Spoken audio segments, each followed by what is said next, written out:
कृष्णा पृष्ठाय भूतले श्रीमते भक्ति वेदांत स्वामिनिति नामिने। नमस्ते सरस्वती देवे गौरवाणी प्रचारिणे निर्विशेष शून्यवादी पाश्चात्य देश तारिणे। जय श्री कृष्णा चैतन्य प्रभु नित्यानंदा श्री अद्वैत गदाधर श्रीवासादि गौर भक्ति वृंदा। हरे कृष्णा कृष्णा कृष्णा हरे हरे, हरे राम राम राम हरे हरे। हरे कृष्णा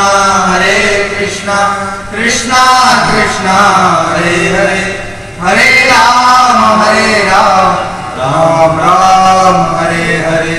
हरे कृष्णा कृष्णा कृष्णा हरे हरे, हरे राम राम राम हरे हरे। ओम नमो भगवते वासुदेवाय। ओम नमो भगवते वासुदेवाय। ओम नमो भगवते वासुदेवाय। ओम नमो भगवते वासुदेवाय। ओम नमो भगवते वासुदेवाय। ओम नमो भगवते वासुदेवाय। श्रीमद्भागवत स्कंद 10 अध्याय 5 श्लोक नंबर 1। श्री शुकवाच नंदस्त्वात्मजोत्पन्ने जाताय लादो महामना। आहूय विप्रान वेद ज्ञाना स्नात सुचिर अलंकर्ता। वाचित्वा स्वास्थित्यनं जात कर्मात् जस्यवे। कार्यामाश विधिवत पितृदेवार्चनम तथा। तो श्रीमद्भागवत सप्ताह और आज चौथा सत्र, इसका प्रारंभ हम कर रहे हैं। कल के सत्र में आप लोगों ने श्रवण किया था कि वासुदेव जी अपनी पत्नी के प्राण बचाने के लिए रथ के ऊपर कंस को उपदेश कर रहे हैं और बड़े विनम्र भाव से ये उपदेश उन्होंने किया, क्योंकि दाम और दंड के द्वारा तो इसको उपदेश नहीं किया जा सकता था। बहुत बलशाली था और राजा था, राजकुमार था, तो धन भी बहुत था। तो इसलिए बड़े ही विनीत भाव से मृत्युर जन्म बताम वीर देही न सहजाते अद आप सत अंतेवा मृत्यु वे प्राणी नाम ध्रुवा। हे वीर, ये आपकी बहन है, आपकी और एक स्त्री है और अभी अभी नवविवाहिता है। इसका वध करना आपकी कोई शोभा नहीं है। आप बहुत वीर हैं, एक स्त्री के वध से आपकी अपकीर्ति होगी, यश नहीं बढ़ेगा। इसलिए इसका वध नहीं कीजिए, क्योंकि मृत्यु अपने आप ही जो इस जगत में आया है उसकी मृत्यु भी उसके साथ ही आ जाती है और एक दिन इसकी भी मृत्यु आएगी। कहने को कह रहे थे एक तरह से कि आपकी भी मृत्यु निश्चित है। अर्थात प्रत्येक जो प्राणी है उसकी मृत्यु ध्रुव है, निश्चित है। इसलिए इसकी मृत्यु आएगी। और जिस जिस प्रकार का हम लोग चिंतन करते हैं, मन विकार में रहता है, जिसके प्रति ज़्यादा आसक्ति होती है उसी तरह से अंत समय में उसका स्मरण हो जाता है और फिर उसी योनि को वो चला जाता है, उसी तरह का वो शरीर पाता है। तो इस तरह का उपदेश किया। तो उपदेश तो बहुत लंबा है लेकिन समय नहीं है, और अगर सब श्लोकों का वर्णन किया जाएगा तो बहुत कम कथा और हम कम से कम जो है पूतना वध तक चलना चाहते हैं। तो ये उपदेश दिया और कहा अंत में कि हे वीर, जो भी आप शंका न कीजिए, जो भी पुत्र देवकी को होगा उस पुत्र को मैं आपको सौंप दूंगा, उस पुत्र को आपको दे दिया जाएगा। क्योंकि वासुदेव जी जो बोलते थे वचन वो बिल्कुल सत्य होता था। जब वासुदेव जी का जन्म हुआ था तो उसी समय आकाश में देवताओं ने पुष्पों की वर्षा किया था, धुंधुकारी वाद्य यंत्र बजाए थे। इसीलिए इनका एक आनंद दुद्धुभी नाम है वासुदेव जी का। और ये जो भी बोलते हैं बिल्कुल सत्य बोलते हैं। तो ये विश्वास था कि जब ये कहा कि मैं जो भी संतान देवकी को उत्पन्न होगी, हे वीर, वो संतान मैं आपको सौंप दूंगा। तो विश्वास हो गया और तुरंत जो है उनको वध करने से अपने आप को रोक लिया। और ये कहा जाता है कि उनको जेल में डाल दिया गया। शुरू में ऐसा नहीं था, भागवतीय नहीं कहती। वो अपने मकान में रहने लगे क्योंकि वासुदेव जी को की बात पर उनको बहुत विश्वास था। और यहाँ पर आकर के बड़ा अच्छा फिर उपदेश एक तरह से दिया। बड़ा भावुक हो गया कंस और कहा कि वास्तव में आप ठीक कह रहे हैं, प्रत्येक व्यक्ति की मृत्यु निश्चित है।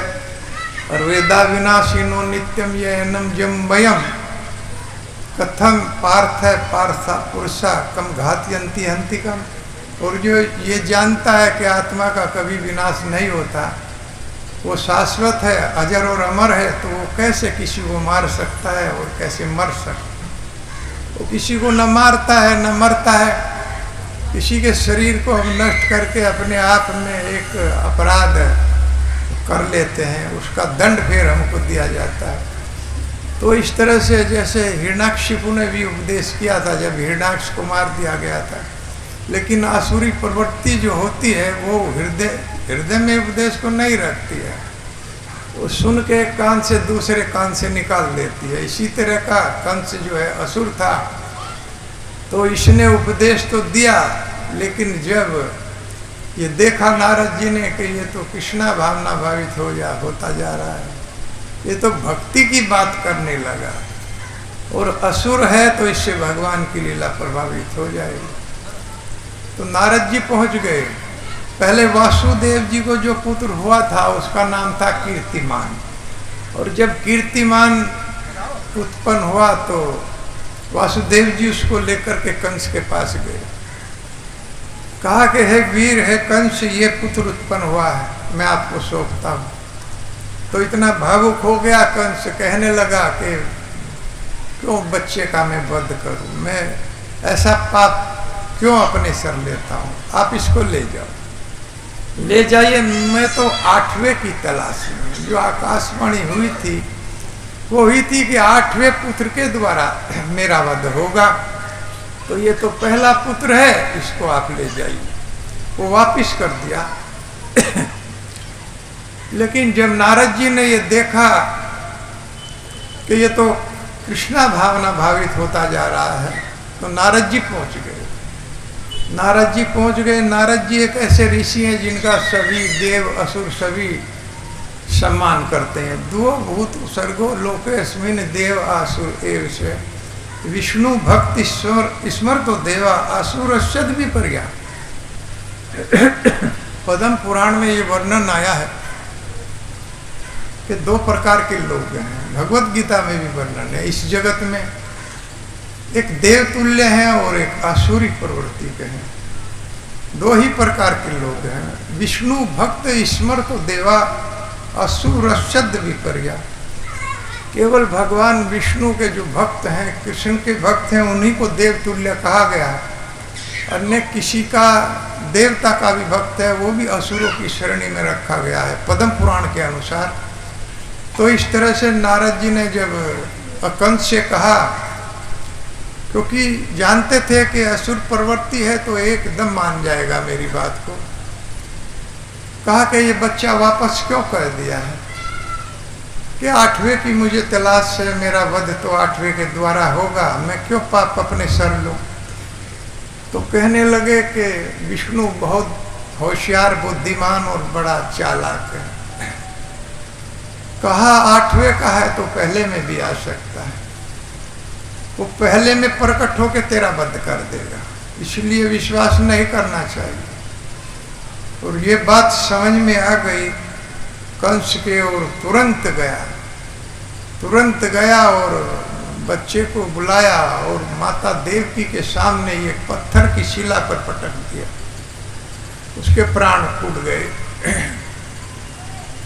और इसके बाद उनको जेल में बंद कर दिया, यहाँ जेल में बंद किया पहले बच्चे का वध करने के बाद। और जैसे जैसे पुत्र जन्म हुए 1 साल बाद, तो उसी तरह से पुत्रों का वध करता रहा। 6 पुत्रों का वध कर चुका था। अब 7वें पुत्र के रूप में भगवान शंकरसन अर्थात बलराम जी आने थे। बलराम जी इस बात से बहुत दुखी थे और बड़ा क्रोधित थे कि 6 बच्चों का वध कंस ने कर दिया, और भगवान से कहने लगे कि अब मैं जा रहा हूं और मैं इस कंस का वध करूंगा, अब नहीं इसको छोड़ूंगा। लेकिन बड़े भाई की भूमिका में थे, इसलिए बड़े विनय से निवेदन से कहा, लेकिन माने नहीं कि इसका वध मैं निश्चित करूंगा। और जैसे ही वो गर्भ में गए तो माया शक्ति को आदेश दिया कि तुरंत देवकी के गर्भ से बलराम जी को रोहिणी के गर्भ में स्थानांतरित कर दिया जाए। देखिए कितनी अच्छी व्यवस्था है भगवान की। भगवान का आदेश समस्त देवी देवता मानते, और वही काम हुआ। कुछ ही समय बाद रोहिणी के गर्भ में स्थापित कर दिया गया बलराम जी को। तो इस तरह से शोर मच गया कि देवकी को जो 7वां गर्भ था वो छीण हो गया है, वो चला गया, और अब की बार जो है वो 8वां गर्भ आएगा। तो इसी तरह से भगवान बलराम जी की बात को बड़े विनर भाव से निवेदन से टालते थे, क्योंकि बड़े भाई थे। छोटे भाई को तो आदेश देते थे लक्ष्मण के रूप में, लेकिन बलराम जी अब की बार बड़ा भाई बन के आए थे। जब जरासंध युद्ध करता था मथुरा के ऊपर, तो अनेक असुरों को लेकर के जाता था और बड़ा युद्ध होता था, तो बलराम और भगवान कृष्ण समस्त असुरों को मार देते थे, लेकिन जरासंध को छोड़ देते थे। 17-18 बार युद्ध हुआ है, तो हर बार सारी सेना मार दी जाती थी, लेकिन जरासंध को छोड़ दिया जाता था। 18वीं बार में बलराम ने कहा कि अब की बार है कृष्ण, मैं इसको नहीं छोड़ूंगा, हे केशव अब इसको मारना पड़ा, अब की बार मैं आपकी बात नहीं मानूंगा। तब कहा कि भैया हम लोग कहाँ कहाँ असुरों को ढूंढते फिरेंगे, जो आसुरी प्रवृत्ति के लोग हैं वो इसकी बात को बहुत मानते हैं जरासंध, और ये सबको इकट्ठा करके ले आता है और हम आराम से उनका वध कर देते हैं। अलग अलग कहाँ ढूंढेंगे, इसलिए इसको छोड़ दो, क्योंकि ये सबको इकट्ठा करके फिर लाएगा। तो इसकी बात को मान लिया बलराम जी ने, और इसी तरह से असुरों का वो वध करते रहे। तो भगवान बलराम बात को इनकी मानते थे, फिर भी कि जानते भी थे कि भाई मैं भी एक तरह से इन्हीं का स्वांश हूँ, इन्हीं की शक्ति हूँ। तो इस तरह से जब धीरे धीरे समय व्यतीत हुआ, तो अंत में भगवान गर्भ में आ गए, और भगवान गर्भ में आए तो देवकी का जो शरीर था वो प्रफुल्लित हो गया, एक तरह से बहुत ही सौंदर्य छा गया। और यहाँ पर कहा गया सारे देवता जो है वहाँ पर आए, ब्रह्मा विष्णु महेश सब इकट्ठे होकर के आए, और उन्होंने गर्भ स्तुति किया है, सत्य वर्तम सत्य परम त्रिसत्यम। और स्तुति में कि आप ही है प्रभु परम सत्य हैं, और आप ही सत्य का व्रत धारण करते हैं, अर्थात जो आप वचन देते हैं उसको पूरा करें। जैसे कौन थे प्रतिजानी न में भक्त प्रणशति, आप अपने भक्तों की रक्षा का व्रत धारण करते हैं तो अपने भक्तों की रक्षा करते हैं। और आप कहते हैं कि मैं इस जगत में आता हूँ तो पवित्र नाम साधु नाम विनाशाय से दुष्कर्ता हूँ। मैं अपने भक्तों को प्रेम लेने के लिए और अपने भक्तों को प्रेम देने के लिए आता हूँ। तो निश्चित रूप से आप जो व्रत धारण करते हैं वो परम सत्य है। लेकिन हम जो व्रत धारण करते हैं मतीर्ण कृष्ण परतो सबतो वामितो विपदेत गृह वर्तना, इसीलिए हमारे अंदर, क्योंकि हम गृह वर्तना एक गृहस्थ में रहने का व्रत धारण करते हैं और उस गृहस्थ को भी गृहस्थ की तरह से नहीं भोगते हैं, गृह मेदी बन जाते हैं। गृहस्थ का अर्थ है कि जो वासुदेवम अर्पणम साक्षात, जो सीधे भगवान कृष्ण को डायरेक्ट अर्पित करता है वो गृहस्थ है। लेकिन हम समस्त धन संपत्ति का अपने और अपने परिवार पर भोग करते हैं, इसलिए गृह में भी बन जाते हैं। इंद्रिय तृप्ति के लिए ही हम गृहस्थ जीवन जीते हैं, इसलिए ये गृहस्थ नहीं बन पाता है, हम गृह में भी बन जाते हैं। इसीलिए ऐसे व्यक्ति, प्रहलाद महाराज कहते हैं मतीर्ण कृष्ण परतो सबतोगा, ऐसे व्यक्ति ना अपने आप से ना किसी दूसरे के प्रयास से ना दोनों को मिलाकर कभी भी भगवान का भजन नहीं कर पाते। अगर वो स्वयं भी चाहेंगे कि मैं भगवान की भक्ति करूं, भजन करूं, अर्थात उनकी बुद्धि कृष्णा भावना भावित हो जाए, भगवान में उनकी बुद्धि लग जाए, तो वो स्वयं भी प्रयास करेंगे तो भी उनकी बुद्धि भगवान में नहीं लग पाएगी, क्योंकि गृह में दीप बनने का व्रत धारण कर लिया। और अदांत गोभीर विस्ताम तामिश्र तम पुनः पुनः शर्वितम चरवणाना, और इस तरह से वो तामिश्र नरक में गिरते हैं, उनमें जाना पड़ता है। इसीलिए जुष्टाद गृह निर्य वर्तमनी बद्ध तरसना, उनकी तरसनाएं बहुत बद्ध हो जाती, वो रात दिन इन तृष्णाओं को पूरा करने में, धन को प्राप्त करने में, सुख को प्राप्त करने में अपनी इस आयु को गवा देते हैं, भगवान की तरफ वो कोई ध्यान ही नहीं करते। इस प्रकार रेगिस्तान का जो मृग है प्यास से आवर्त होकर के उसे दिखाई देता है कि जल है, तालाब, बहुत प्यास लगी है, लेकिन दौड़ करके जाता है तो उसको वहाँ पर जल नहीं प्राप्त होता क्योंकि वो तो सूर्य की किरणों से ऐसा लगता है। उसके बाद दूसरे तीसरे स्थान पर इसी तरह से भागता रहता है।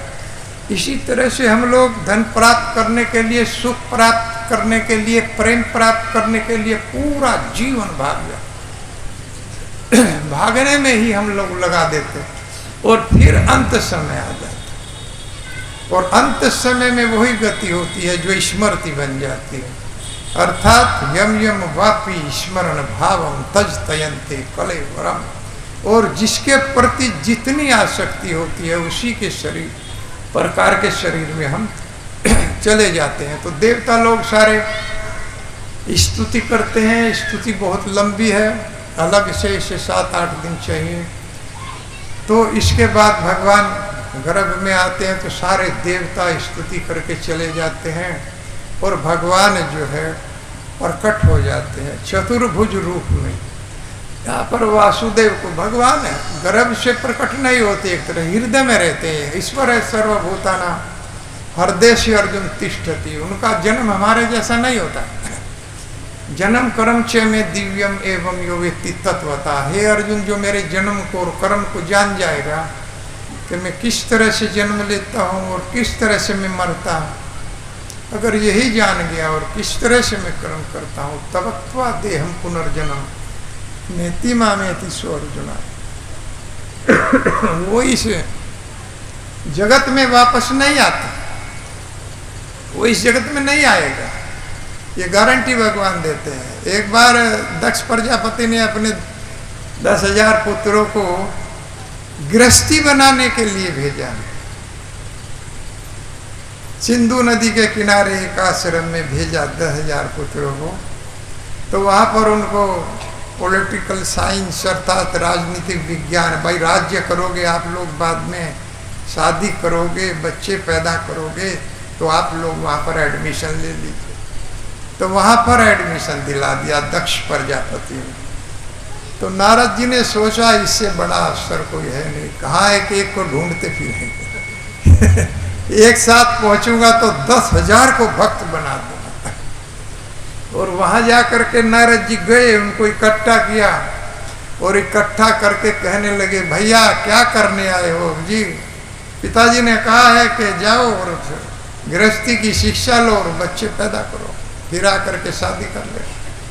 अच्छा, तो आप लोगों ने जाना है कि एक राज्य है, उसके संबंध में कोई ज्ञान है? कि महाराज हमें ज्ञान नहीं है। तो बच्चे पैदा करोगे तो फिर उसके बाद में कहते हैं कि उसमें एक पुतंजलि स्त्री भी रहती है उस राज्य में, कि उसका ज्ञान है? कि महाराज उसका भी ज्ञान नहीं है। तो शादी करोगे? कि महाराज वो चुप रहते थे। कि फिर कहने लगे, तो इसमें एक नदी है, उसको जानते हो, जो उल्टी बहती है, इसकी प्रवाह बहुत किनारे तेज है, अगर कोई बीच में गिर जाता है तो निकलने की संभावना नहीं है, उसके बारे में ज्ञान है, निकलने का प्रयास करोगे? कि नहीं महाराज हमें ज्ञान नहीं। तो शादी करोगे, बच्चे पैदा करोगे? तो चुप रहते थे। इसके बाद में एक बिल है, उसमें उसके बारे में ज्ञान है उस राज्य में, उस बिल में कोई चला जाता है तो वापस नहीं आता। चुप रहे। तो कि बच्चे पैदा करने के लिए आए हो? तो वो चुप रहे। फिर कहने लगे, एक चक्र बड़ी तेजी से घूम रहा है, उस चक्र के संबंध में जानकारी है इस राज्य में, और उसकी धार इतनी तेज है कि जरा सा भी लगेगा तो काट के भगा देगा, उसके संबंध में जानकारी है? कि महाराज कोई जानकारी नहीं। तो फिर शादी करोगे? हर बार ये कहते, क्योंकि इसीलिए। और उसके बाद में ये कह करके वो चले जाते हैं नारद जी।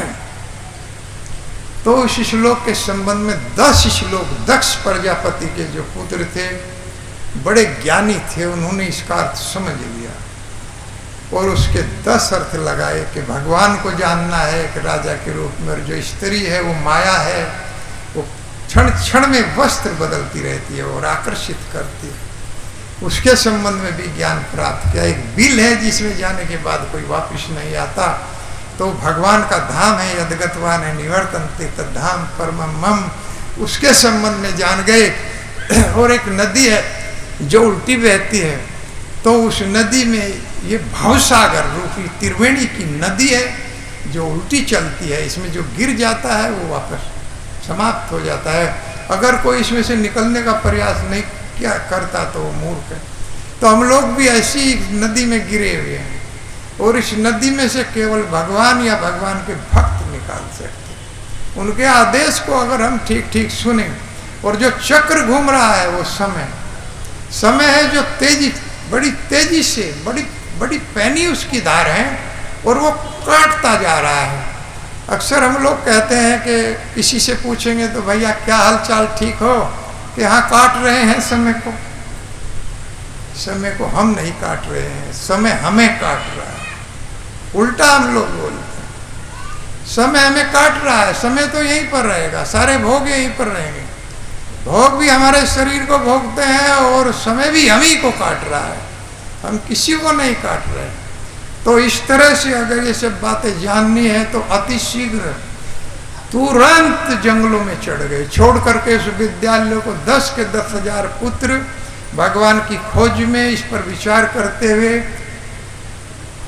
दक्ष सुता ही उपदेश ही जाई, दक्ष सुता ही उपदेश ही जाई, तन फिर भवन न देखा आई, तन फिर भवन देखन आई, तन फिर भवन न देखा आई, तन फिर भवन देखा आई, चित्र के तू करी घर उन्हें घाला, चित्र के तू करी घर उन्हें घाला, कनक सिकू करी पुनियस हाला, कनक सिकू करी पुनियस हाला। दक्ष प्रजापति के जो पुत्र थे, दक्ष प्रजापति ने फिर कहा भी, संदेश भिजवाया, भैया किसकी बातों में आकर आप लोग ये सब पढ़ाई को छोड़ करके और जंगलों में चढ़ गए। ये तो बिगाड़ने वाला है नारद जी, घर बिगाड़ू है। कुछ लोग होते हैं नहीं जो बिगाड़ते हैं, घर को एक दूसरे की लगाते रहते हैं। ये तो ऐसा है भैया, इसने किसका घर बिगाड़ दिया? इसने चित्रकेतु का घर बिगाड़ दिया। उसका जो पुत्र है वो चला गया था, और इसने हिरण्यकशिपु का घर उजाड़ दिया, प्रहलाद महाराज की और हिरण्यकशिपु की लड़ाई करवा दिया था। ये तो बिगाड़ने वाला है, बिगाड़ू है, इसकी बात पर क्यों विश्वास करते हो? लेकिन सत्संग इतना प्रबल होता है, श्रेष्ठ साधु का, लव मात्र साधु संगे सर्व सिद्धि है। थोड़ा सा भी अगर किसी श्रेष्ठ साधु का संग मिल जाता है तो पूरी सिद्धियां प्राप्त हो जाती है, भगवान प्राप्त हो जाते हैं। इसलिए साधु संगे सर्व शास्त्र कहे, सारे शास्त्र घोषणा करते हैं कि साधुओं का संग करो, साधुओं के आदेश का पालन करो। लेकिन साधु देख लेना चाहिए किस तरह का, क्योंकि लाल वस्त्र में बहुत लोग घूम रहे हैं। अब हम साधु की पहचान कैसे? डॉक्टर की पहचान हम लोग कर सकते हैं कि वो ड्रेस में, एक पुलिस वाले की कर सकते हैं, एक एडवोकेट की हम पहचान कर सकते हैं, उनकी तो ड्रेस। साधु की भी कोई ड्रेस है ही नहीं। एक साधु सादे कपड़ों में बहुत बड़ा साधु हो सकता है, और एक लाल वस्त्र में असुर हो सकता है। आजकल कालनेमी चलाया उत्तराखंड की सरकार ने, तो पता नहीं कितने हजार कालनेमी पकड़े गए जो भेष बदल करके हरिद्वार में पड़े हुए थे इधर। तो इसलिए सावधान होकर के साधु को सुनना चाहिए, अर्थात गुरु को केवल बड़ी सावधानी से, नहीं तो जीवन तबाह हो जाता है। तो इसलिए किबा विप्र किबा नाशी शूद्र कहने नया, यही कृष्ण तत्ववेत्ता सही गुरु है, जो इस कृष्ण भगवान को तत्व से जानता है, इनकी कथाओं को जानता है, इसके नाम में श्रद्धा प्रगाढ़ रखता है, वही साधु है, वही गुरु बनने के लायक है। अगर कोई कृष्ण भक्ति को स्वीकार नहीं करता है, गुरु के पद पर नहीं हो सकता। कोई भी हो, कोई शूद्र भी, ब्राह्मण भी, क्षत्रिय भी, वैश्य भी गुरु बन सकता है, इसमें कोई बात नहीं। लेकिन कृष्ण को तत्व से जानता, ये ग्रंथ बोल रहा। तो इसीलिए, क्योंकि गुरु साक्षात भगवान के समान होता है, साक्षात भगवती ज्ञान दीप पर दे गुरु, जिसने ज्ञान दिया है वो गुरु भगवान के ही समान होता है, भले ही बद अवस्था की अवस्था में, लेकिन फिर भी वो गुरु ज्ञान की अवस्था में होता है। और सावधान रहना चाहिए, कभी गुरु गोविंद खड़े का के लोगों पाए बलिहारी गुरु आपने गोविंद को बताया, और गुरु कह रहा है कि मैं बड़ा हूं क्योंकि मैंने गोविंद को बताया। ऐसे गुरुओं से सावधान, गुरु कभी बड़ा नहीं हो सकता। गुरु भगवान की भक्ति के कारण ही इस पद पर पहुंचा। कैसे पहुंचा? गुरु के पद पर कैसे पहुंचा? जब उसने भगवान का भजन किया, भगवान की भक्ति किया, तब वो गुरु के पद पर पहुंचा है। तो भगवान से बड़ा कैसे हुआ? लेकिन कुछ लोग इन दोनों का फायदा उठाते हैं, अपनी पूजा कराने लगते हैं। तो ऐसे गुरुओं से सावधान। हमारे आचार्य श्रीला विश्वनाथ चक्रवर्ती ठाकुर जी कहते हैं, साक्षात धरित्वेन समस्त शास्त्र रोक्तस्य तथा भवते सद्दिवी किंतु प्रभोर्य प्रियम तस्य वंदे गुरु श्री चरणारविंदम। मैं ऐसे गुरु के चरणों में शरण स्थान ग्रहण करना चाहता हूँ जो गुरु के प्रेम कृपा प्राप्त करके इस पद पर पहुंचे। सारे शास्त्र गुरु को रिकमेंड करते हैं भगवान की तरह से उनका सम्मान किया जाए, चाहे कोई बदावस्था का ही गुरु हो, लेकिन कृष्ण तत्ववेत्ता हो। इसलिए ऐसे गुरु को धारण करना चाहिए। ये नहीं देखना चाहिए कि वह हमारा बहुत बड़ा नाम रख लिया, श्री श्री 1008 परम हंस जगत गुरु।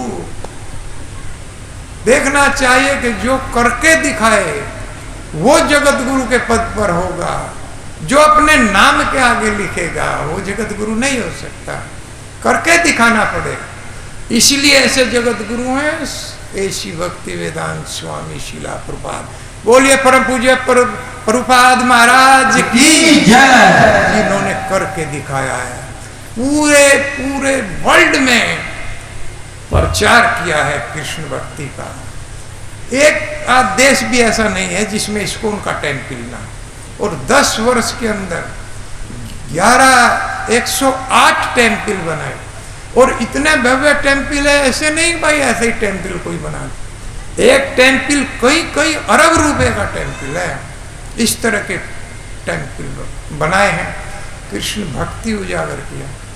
कहा गया है कि ऐसा धनाढ्य सन्यासी, जो सन्यासी है जिसके पास कुछ नहीं होता उसको सन्यासी कहते हैं, लेकिन ऐसा धनाढ्य सन्यासी भूतों ने भविष्यति 40 रुपए लेकर 10 साल में 40 अरब बना दिए।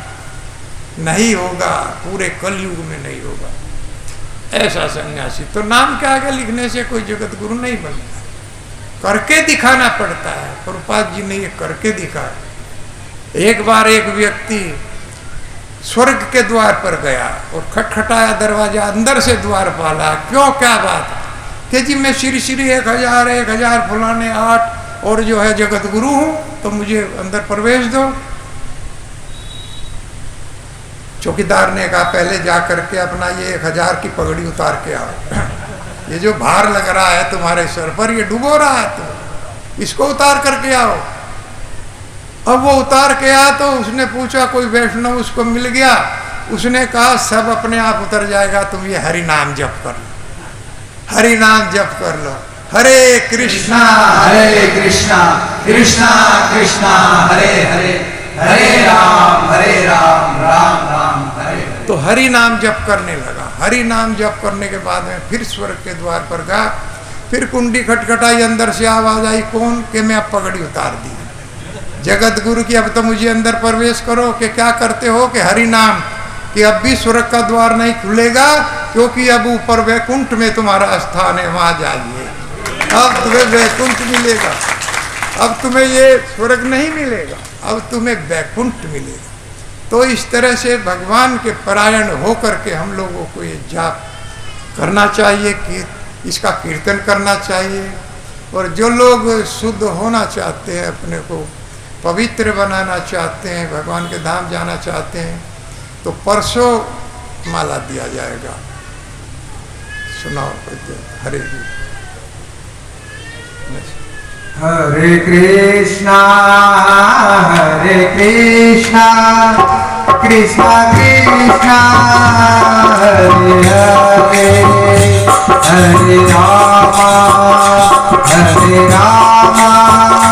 राम राम हरे हरे।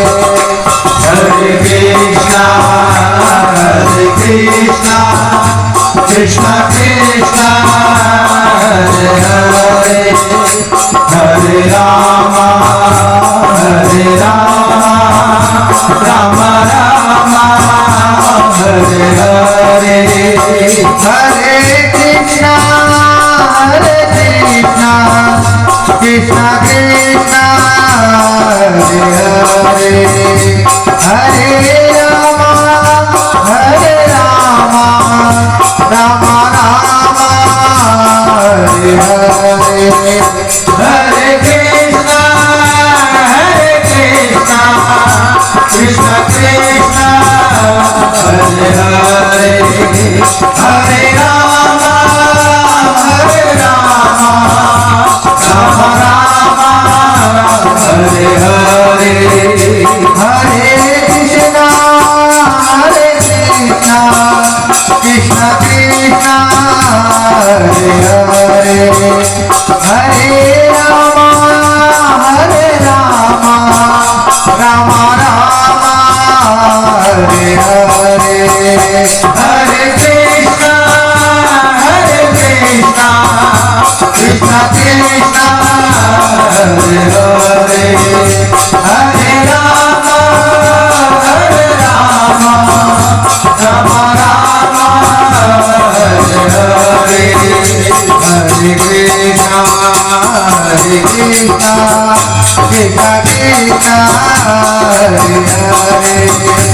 हरे रामा राम राम हरे हरे हरे कृष्णा कृष्ण कृष्ण हरे हरे हरे राम राम राम हरे हरे हरे कृष्णा कृष्ण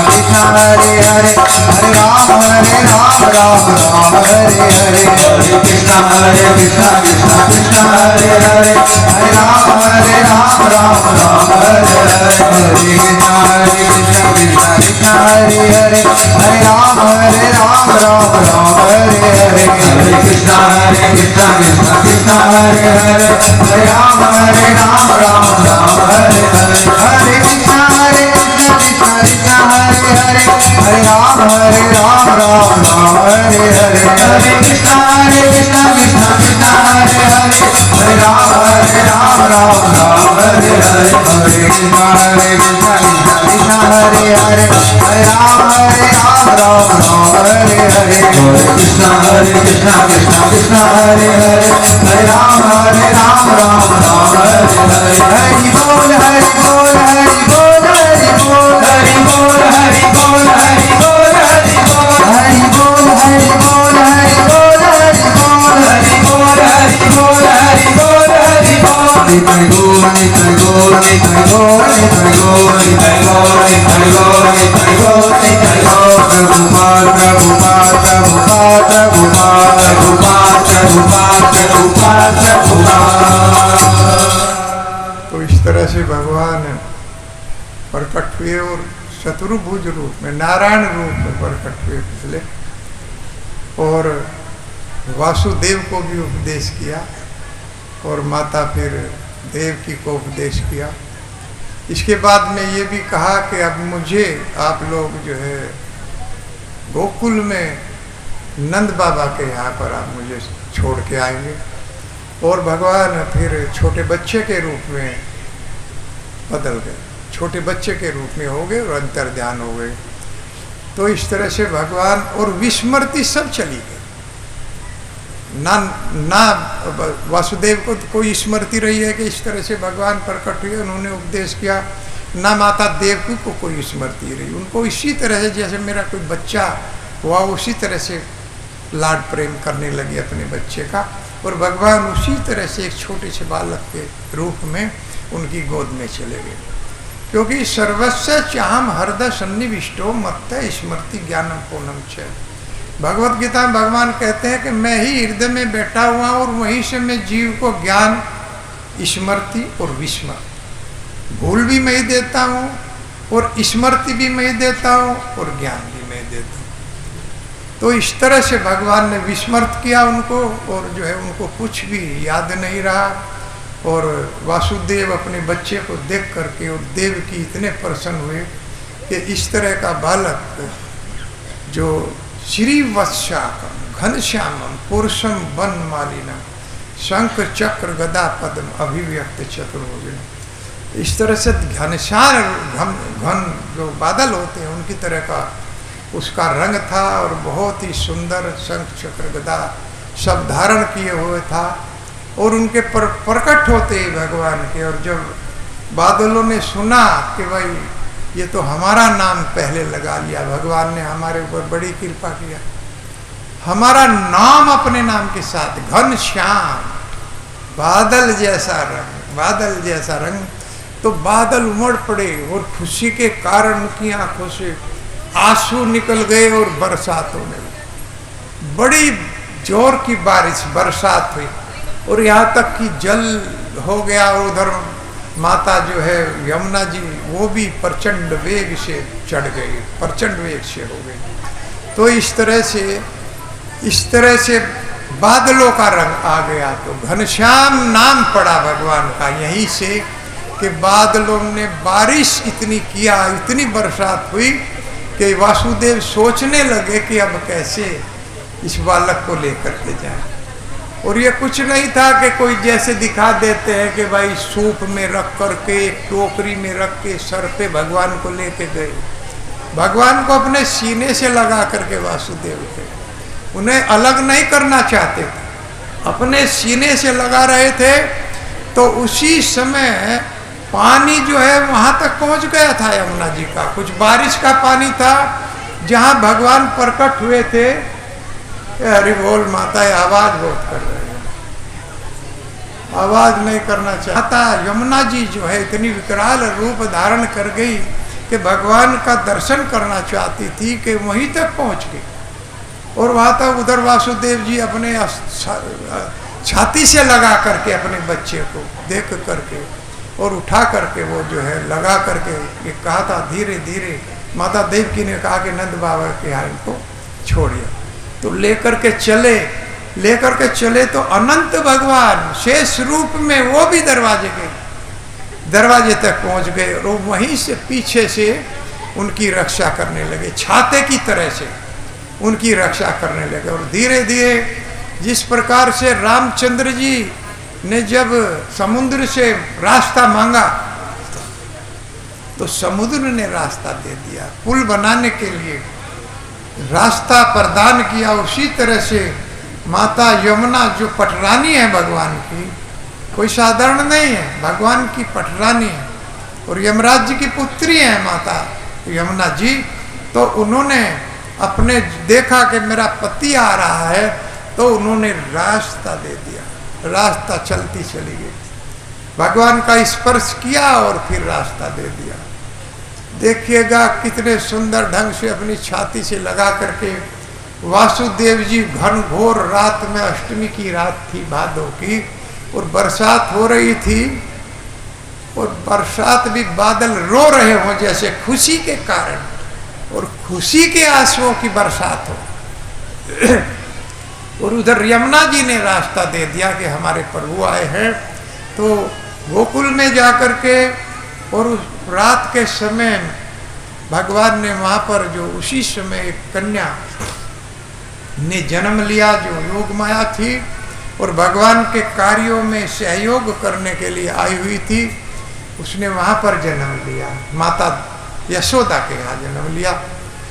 तो इधर पहले सब द्वारपाल भगवान की इस योग शक्ति ने सबको सुला दिया था, गेट खुल गए थे, बेड़ी हथकड़ी सब ये आप लोग जानते हैं सब खुल गई थी, क्योंकि भगवान की योग माया महामाया दोनों शक्तियां काम कर रही थी। तो सब कुछ अपने आप होता जा रहा था। और कुछ साधु लोग तो यहाँ तक कहते हैं कि भगवान वहाँ भी प्रकट हुए थे, यशोदा के भी जन्म लिया था भगवान ने। लेकिन प्रभुपाद जी कहते हैं भाई हमको ऐसे उसमें पढ़ना नहीं है, क्योंकि कहते हैं कि भगवान जैसे ही यहाँ से गए और वो भगवान जो वहाँ प्रकट हुए थे दोनों एक हो, और उधर वो जो कन्या थी योग माया उसको वासुदेव जी उठा करके और जो है ले आए, ला करके ठीक उसी प्रकार से और उसको देवकी के पास लिटाया। देवकी के पास लिटा दिया तो टोटल अपने आप ही जो पहले की प्रक्रिया थी वो सब हो गई। ऐसे ही गेट बंद हो गए और हथकड़ी बेड़ी वो सब ऐसे की ऐसी, क्योंकि बहिरंगा शक्ति ये सब और अंतरंगा शक्ति दोनों कार्य में लगी हुई थी भगवान के, क्योंकि भगवान का प्राकाट्य हुआ था, भगवान का अवतार हुआ था। तो इस तरह से भगवान प्रकट हुए। और उधर सुबह उधर तो आवाज़ जब देखा सुबह जगे द्वारपाल और उन्होंने कुछ आवाज़ सुनी तो कौतूहल मच गया कि देवकी को बच्चा हुआ है। देवकी को बच्चा तुरंत दौड़ करके कंस के पास और कंस को सूचना दी कि देवकी को पुत्र हुआ है, क्योंकि 8वां पुत्र था। लेकिन भगवान के सामने किसकी चलती, किसी की नहीं चलती। वहाँ पर भगवान की हम लोग सब अपनी चलाना तो चाहते हैं लेकिन चलती नहीं, और हम तो बद अवस्था के जीव हैं। प्रकृति के डंडे जब हमको लगते हैं तो उसी तरफ को हम बढ़ लेते हैं, उसी तरह से कार्य करता है।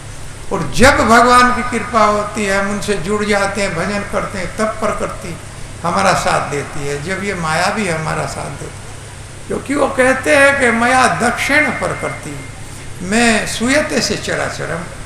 जो कुछ भी प्रकृति करती है इस जगत में, जो कुछ भी हम देख रहे हैं, वो सब प्रकृति के द्वारा किया जाता है, लेकिन भगवान से इजाजत लेकर के सब किया जाता है। तो इस तरह से प्रकृति पर जो है ये माया, योग माया, अंतरंगा शक्ति सब ये काम में लगी हुई थी, काम कर रही थी। तो भगवान का इधर प्राकट्य हुआ तो लेकिन वो नंदगांव चले गए, वो उधर चले गए गोकुल में माता यशोदा के पास। और इधर जो पुत्री वो कन्या थी, वो महामाया, उसके संबंध में जानकारी हुई तो कंस तो 8वें की तलाश में था और 8वां पुत्री हो गई।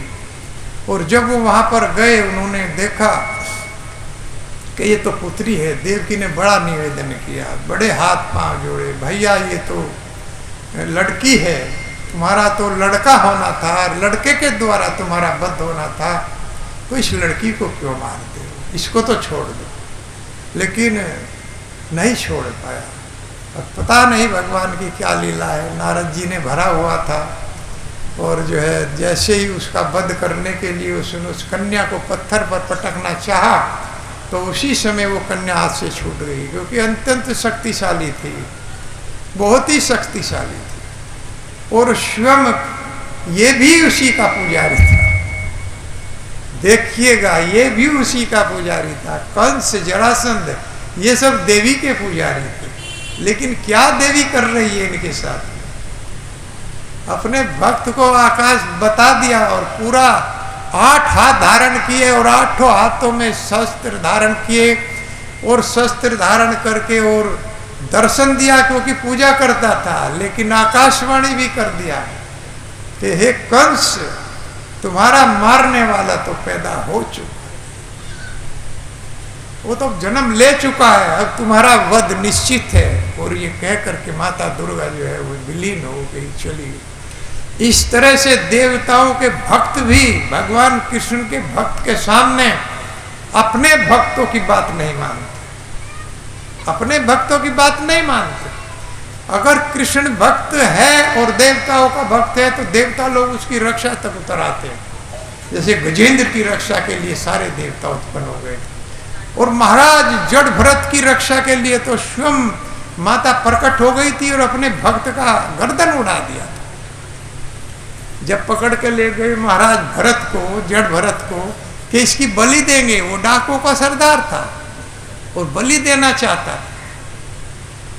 हम बलि देते समय ये भूल जाते हैं कि माता इससे प्रसन्न होगी, कहीं बकरे की बलि, कहीं मुर्गे की बलि, कहीं इस तरह से हम बलि देते हैं। लेकिन हम ये भूल जाते हैं कि वो जगत जननी है, इस जगत में सभी उसके पुत्र हैं। अरे वो क्या पुत्र नहीं है, वो बकरा क्या पुत्र नहीं है, वो मुर्गा क्या पुत्र नहीं है। अगर बलि देने है तो अपने बच्चे की बलि तो अतिशय प्रिय चीज की बलि देनी चाहिए ना। इस तरह से हम सोचते हैं कि हमारे कार्य पूरे हो जाएंगे और उनकी बलि देते हैं। जब जगत जननी, और ये शब्द कहते हैं, हे जगत जननी, मैं आपको ये बलि दे रहा हूं, मेरे इस काम को पूर्ण कर दीजिए। तो वो जानती नहीं है कि ये मेरे ही बच्चे की बलि, सारे जगत की माता है ना। तो उन पशु पक्षियों की जो जिन्होंने यहाँ जन्म लिया है वो सबकी माता है, इसलिए देना है तो अपनी प्रिय वस्तु की। एक माता जी बलि देने के लिए गई तो अपने पुत्र को साथ में ले गई, प्रार्थना करने लगी, माता हम ये बलि दे रहे हैं, पता नहीं मुर्गा ले गई क्या ले गई थी तो किसी ने, तांत्रिक ने बता दिया होगा। तांत्रिक की बहुत मानती है माताएं, बच्चे तक की बलि देते हैं, किसी के बच्चे को चुरा लेते। एक बार हमारे गांव में चुरा लिया था एक बच्चा के, मेरे पुत्र हो जाए, किसी तांत्रिक ने बता दिया। बताइए कहाँ बुद्धि चली जाती है हम लोग। तो बलि लेकर के गई थी माता, और जब बलि देने लगी माता दुर्गा को तो आवाज आई कि मैं तो सबसे प्रिय वस्तु की बलि लेती हूँ, कि माता ये बलि मैं आपके लिए लाई हूं, कि नहीं ये जो तुम्हारा बच्चा है इसकी बलि दो, इसको खाऊंगी। अब ये सुन के तो वो घबरा गया, मेरे बच्चा इसको तो मैं नहीं दूंगी, और भाग आई छोड़ करके सब। तो इस तरह से पाप नहीं करना चाहिए, बड़े पाप है वास्तव में। किसी का बच्चे की बलि दे दें, किसी पशु की बलि दे दें, बेचारा पशु, उसमें भी जीव है, पशु के अंदर भी जीव है इस जगत में। हरे कृष्णा कृष्णा कृष्णा कृष्णा हरे हरे, हरे राम राम राम हरे हरे। तो महाराज भरत का ये तीसरा जन्म था। पहले मृग बन गए थे, लेकिन स्मृति उनको याद थी, तो उन्होंने वो हिरण का शरीर त्याग दिया, यम यम वापी स्मरण अंत समय में कर लिया था, तो हिरण बन गए। हिरण बन गए, लेकिन उनकी स्मृति बनी हुई थी, बहुत बड़े भक्त थे। उन्होंने अरे ये तो आसक्ति के कारण बहुत गलत हो गया, मैं तो मृग बन गया हूँ, तो उन्होंने उस मृग का शरीर त्याग दिया। फिर एक ब्राह्मण के घर में उनका जन्म हुआ, जैसे शुचि नाम श्रीमताम गेयो बरष्टो भी जाए थे, मैं पहले बताया दो कि संपन्न और पवित्र घर में मैं स्थान देता हूँ अपने भक्तों को। तो एक संपन्न और पवित्र घर में उनको स्थान दिया, जिसमें बड़े वेदाध्ययन, उनके पिताजी तो बड़े वेदों का ज्ञान था, भागवत का ज्ञान था। लेकिन अब की बार वो गलती नहीं करना चाहते थे। अब की बार बड़ा सावधान थे, बिल्कुल पागल जैसा रोल कर रहे थे। कभी नहाते नहीं थे, पिताजी कहते थे वो तारे नहाते नहीं हो, और जनेऊ भी काला पड़ गया। यहाँ तक कि कभी कभी तो सोच के हाथ नहीं धोते थे, तो लोग नफरत करने लगे। वो जानते थे कि इस जगत की स्थिति क्या है। अब की बार में बड़े विद्वान थे, सब जानते थे कि मैं बहुत बड़ा राजा रहा हूँ पहले, और बहुत बड़े विद्वान थे, समस्त शास्त्रों का ज्ञान था। लेकिन पागल की तरह से पिताजी पढ़ाते, बहुत पढ़ाते, लेकिन भगवत गीता का एक श्लोक याद नहीं, सुना नहीं पाए, त्रुटि कर देते, जबकि सब कुछ याद था अंतःकरण में। लेकिन पागल, जड़ इसीलिए कहा गया जड़ भरत, पागल का रोल कर रहे थे। तो पागल का रोल करते, गांव से निकलते, कोई मिल गया, आज हमारा गन्ना बोना है तो उधर चल दिया, रास्ते में कोई मिल गया, आज हमारे खेत में काम, उधर चल दिया। जो कोई भी काम बताए उसको मना नहीं करते। और उनकी भाभी उनको घर में जो बचा कुचा होता था, झूठ झाटन सब, वो खाने को देती, क्योंकि पागल समझती थी, और वही खा लेते थे बड़े प्रेम से। और घर वाले खेत पे रखवाली के लिए भेजते थे, खेत पे बैठ जाओ, जा करके चिड़िया उड़ाना। और वहाँ जा करके वो केवल यही काम करते थे कि सब चिड़ियाओं को उड़ाते नहीं थे, बुलाते थे, आओ चिड़िया इस खेत को खाओ, ये खेत भगवान का। और चिड़िया, राम जी की चिड़िया, राम जी का खेत, खाओ रे चिड़िया भर भर के, ये करते थे। भाई यहाँ है किसका? ये सब पृथ्वी सब कुछ भगवान का है, हमारा यहाँ क्या है? कुछ भी नहीं है। एक बार मुझे एक व्यक्ति हमारे रात में आया करीब 10 बजे कि आपका खेत में 10-12 गाय घुसी हुई हैं। गोरे में ही खेत था 7-8 बीघे का, और मेरा भी खेत उसके बराबर में है, उसमें भी घुसी हुई, आप अपने लड़के को भेज दो, हम उनको बाहर निकाल देंगे। मैंने कहा भैया मैं तो नहीं भेजूंगा, हम नहीं भेजते हैं, आपको जाना है जाओ। तो वो ऐसे ही करता था, हम कभी अपने खेत पर गए नहीं। आज भी हम कोई भी कुछ खाता है किसी को नहीं निकालते खेत में से, कितना भी खाए। जवार अब की बार सारी खा दी सब खा दिया, लेकिन निकालते नहीं है। तो मैंने उससे पूछा जब थ्रेसिंग हुई कि कितना पैदा हुआ है, तो कहने लगा कि 3.25 कुंटल। मगर हमारे 3 कुंटल निकला है, और वास्तव में 3 कुंटल निकला। और वो खेत में से निकालता था, लेकिन हम कभी मतलब जो खेत में से निकालते, क्योंकि ये सब भगवान के जीव हैं, उन्हें भी तो खाने को चाहिए। वो कहते हैं हमारा खेत है, हम कहते हैं हमारा खेत है। जो गाय खेत में घुसती है वो कहती है ये तो खेत हमारा है। सारे चिड़िया सब कुछ कहती है ये खेत हमारा। और एक बार मैंने एक तो बताता हूँ कि मैंने ये लगाया, ट्रांसप्लांटिंग किया इसका धान का, तो हमारे पास पौध नहीं थी जो ट्रांसप्लांट, पहले पौध बोई जाती है ना, फिर प्लांट लगाया जाता है, पौधा बाद में ट्रांसफर किया जाता है। धान का क्या कहते हैं इसको, जीरी, यहाँ पौध। अच्छा अच्छा, जो भी हो, तो वो जो मुझे पौध मिली वो पौध बहुत मोटी, यानी बहुत दिनों की थी, वो मिल गई, इतनी मोटी मोटी थी वो। तो मुझे इतना वो जानकारी नहीं थी, मैंने उसको सारी को लगा दिया खेत में। तो खेत में लगा दिया, पानी दिया तो एक हफ्ते बाद उसमें इतने पौधे थे, इतनी बाल निकल गई, इतनी बाली निकल गई धान की। तो सब मुझे कहने लगे भाई अब की बार तो प्रभु जी से लेंगे धान। मजाक करते थे, प्रभु जी से धान लेंगे, अर्थात इसमें कुछ होने वाला नहीं है। वो पकी हुई पौध मैंने लगा दी, लेकिन उसके बाद में मैंने देखा एक दिन के नीचे से भी उसमें चल पड़े थे पौधे। तो मैंने जो है उसमें फर्टिलाइजर की टॉप ड्रेसिंग कर दी, यूरिया की। तो टॉप ड्रेसिंग करनी थी, तो उसमें जो नीचे से ऊपर का तो पता नहीं चला कहाँ गया वो बाल, जो निकली थी वो तो सब समाप्त हो गई। और नीचे से जो उसमें से निकला पूरा 2-3 महीने बाद ऐसी छाप लग गई। और पूसा वन लगाया था मैंने, जिसको तुड़ल कहते हैं। तो इतनी लंबी बाली, और लोग कहने लगे भाई बिल्कुल उम्मीद नहीं थी, कितना अच्छा खेत हो गया, अब की बार तो प्रभु जी से ही धान लेना पड़ेगा, बड़ा खूब मिलेगा आप लोगों को। तो ये है भगवान, मतलब जो है इस तरह से देते हैं जो भगवान से जुड़ जाते हैं। और गन्ने के बारे में भी यही कहते हैं, हम फर्टिलाइजर इतना नहीं लगाते। एक बार हमारा लड़का जाके गन्ना लेके गया तो पूछ रहे थे भैया डालते क्या हो, कि डालते कुछ नहीं है, कोई खास नहीं हो, ये 1 धड़ी का बीघा ऐसे ही फर्टिलाइजर की टॉप ड्रेसिंग करते हैं, हम डाई वगैरह भी नहीं डालते, यूरिया डाल दें तो फिर इतना अच्छा कि हमारे पिताजी जो है वो हरि नाम खेत के चारों तरफ घूमते रहते हैं, माला लेके हरे कृष्णा कृष्णा कृष्णा हरे हरे, हरे राम राम राम हरे हरे।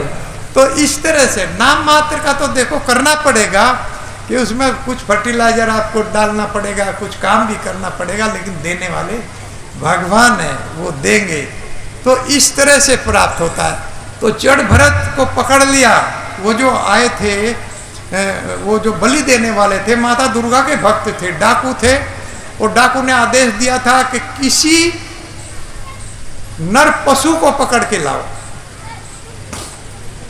मनुष्य नहीं कहा, नर पशु, अर्थात जो मनुष्य हो लेकिन बिल्कुल पागल की तरह का, उसको पकड़ के लाओ। तो उन्होंने आकर के देखा कि एक व्यक्ति अपने खेत पर चिड़ियाओं को बुला रहा है और कह रहा है कि खाओ चिड़िया। उन्होंने सोचा इससे पागल तो कोई है ही नहीं, जो अपने खेत को स्वयं बुला रहा है और चुगा दे रहा है, खेत को नष्ट कर रहा है, इससे पूरक नहीं मिलेगा। तो उसी को पकड़ लिया, भरत महाराज को पकड़ लिया।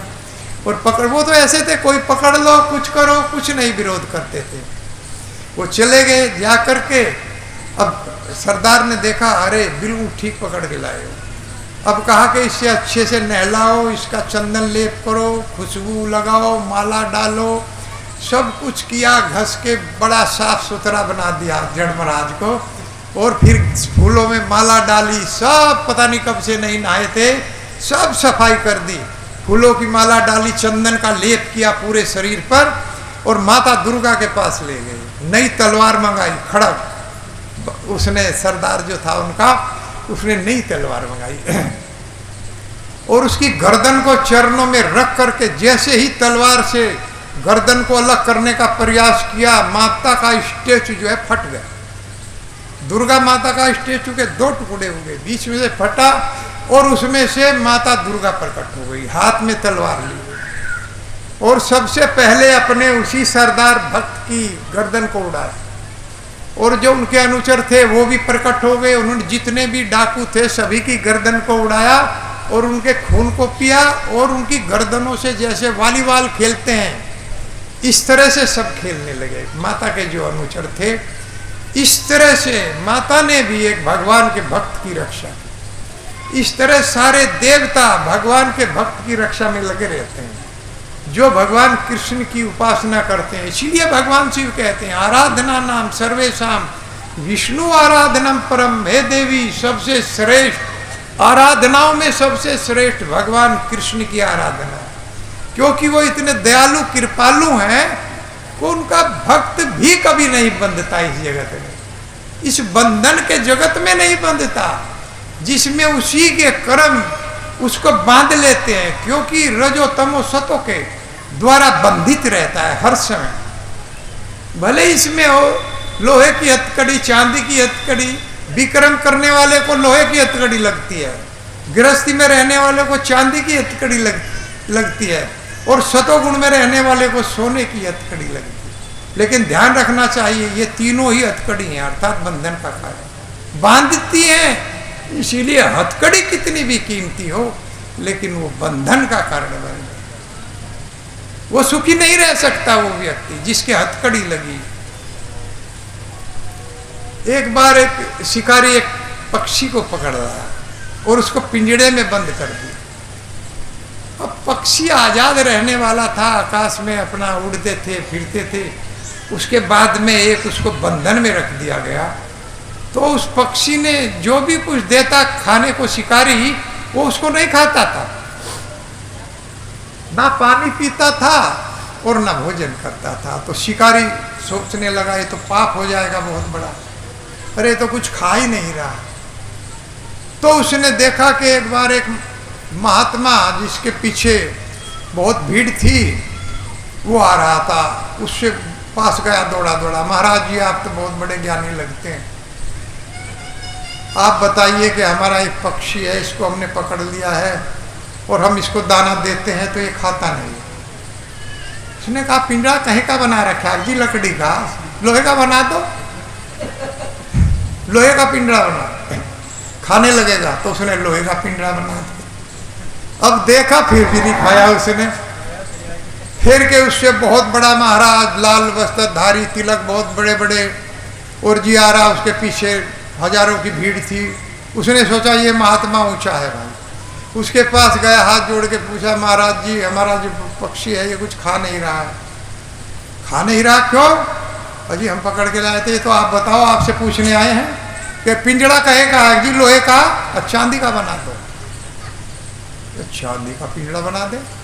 तो उसने चांदी का बना दिया। भाई बहुत बड़ा महात्मा है, बहुत बड़ी भीड़ है। उसके बाद में फिर आया एक बार, और उस महात्मा के पीछे और बड़ी भीड़ थी,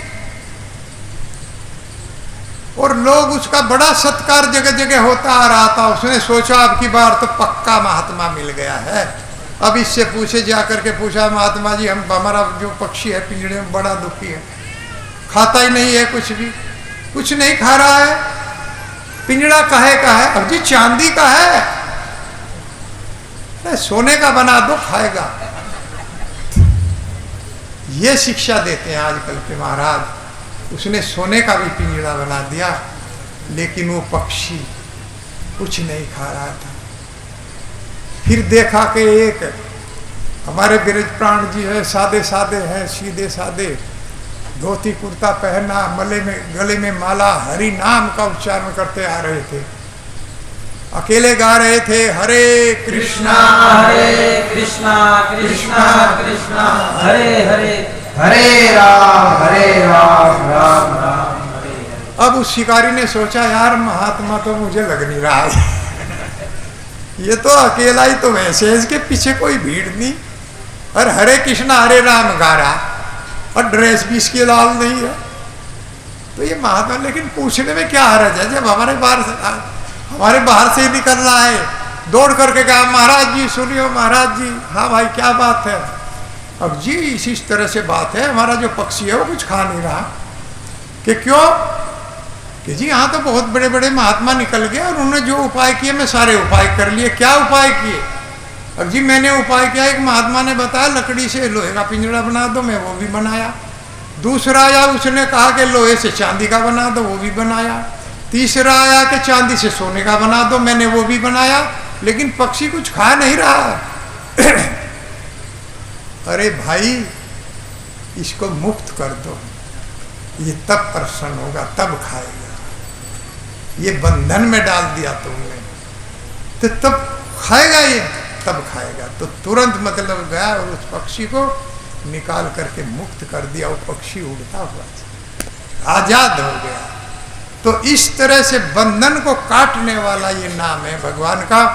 इस जगत में जो हम बंधे पड़े हुए हैं, इसी तरह से ये सारे बंधनों को खोल देने वाला है भगवान का नाम। ये ग्रंथ बोलता है, हम कहीं से नहीं, ब्रह्मांडीय पुराण में इसको बताया गया है, संत कल तारणी उपनिषद में इसका वर्णन आया है। तो इस तरह से कहाँ थी कथा, तो भगवान प्रकट हो गए नंद में, नंद में प्रकट हो गए भगवान। यशोदा माता को होश आया, यशोदा माता ने देखा बड़ा सुंदर लला जो है मेरे बराबर में खेल रहा है। तो ये समाचार धीरे धीरे सारी जगह फैल गया, पूरे गोकुल में वृंदावन में चला गया। तो श्री सुखवाचा नंदस्त आत्मज उत्पन्ने जाता अहलादो मन मना। श्री सुखदेव गोस्वामी कहते हैं कि नंद त्वाम आत्मज, नंद का पुत्र उत्पन्न हुआ गोकुल में, नंद का पुत्र उत्पन्न हुआ जाता अहलादो महामना। और नंद जी का जो शरीर है वो आह्लाद हो गया, अर्थात आनंद से भर गया, और महामना और मन कृष्ण हो गया, पूरा का पूरा मन कृष्ण हो गया, और पूरा शरीर जो है वो आनंद से भर गया। क्यों?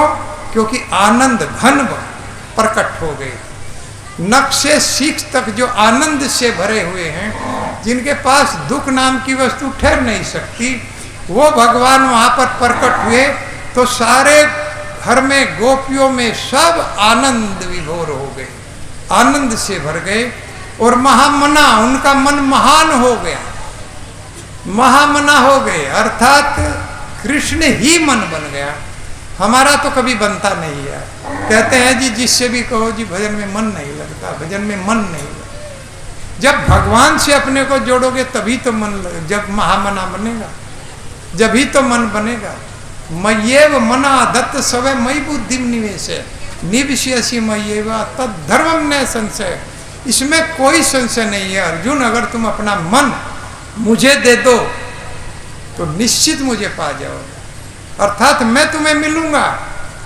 ये मन क्यों नहीं लगता है? क्योंकि मन को हमने कहीं दूसरी जगह लगाया हुआ है, मन भगवान में लगाया ही नहीं है।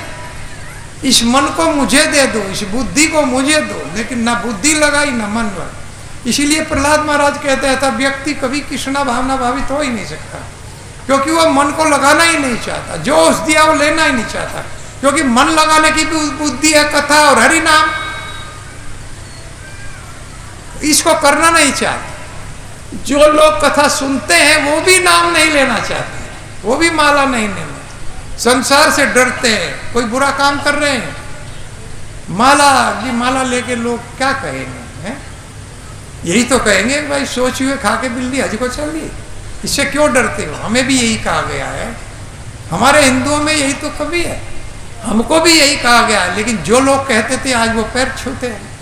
जब आप दृढ़ हो जाओगे भजन में, माला से जप करोगे, जो विधि बताई जाएगी वही लोग आपके शरणागत हो जाए, क्योंकि ये भगवान का नाम है।